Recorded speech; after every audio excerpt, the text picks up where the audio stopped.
બનાસકાંઠા જિલ્લાના અમીરગઢ ખાતે કોંગ્રેસ પક્ષના આગેવાનો અને કાર્યકર્તાઓ દ્વારા એક રેલીનું આયોજન કરવામાં આવ્યું હતું। આ રેલી કોંગ્રેસના ધારાસભ્ય અને વડગામના ધારાસભ્ય જિગ્નેશ મેવાણીના સમર્થનમાં તેમજ દારૂ, ડ્રગ્સ અને જુગારના અડ્ડાઓ બંધ કરાવવાની મુખ્ય માંગ સાથે યોજવામાં આવી હતી।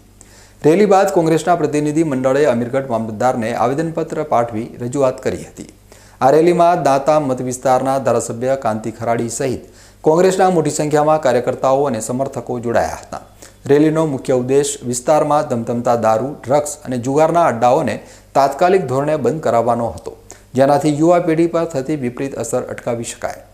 આવેદનપત્ર પાઠવ્યા બાદ ધારાસભ્ય કાંતિભાઈ ખરાડીએ આક્રોશ વ્યક્ત કરતા જણાવ્યું હતું કે દારૂ, ડ્રગ્સ અને ગાંજા જેવા વ્યસનોના કારણે યુવાધન બરબાદ થઈ રહ્યું છે।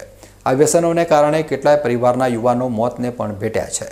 તેમણે પરિસ્થિતિની ગંભીરતા દર્શાવતા વધુમાં કહ્યું કે એક ગામડું એવું નથી કે જ્યાં સોગંદ ખાવા માટે દારૂ ન મળતો હોય।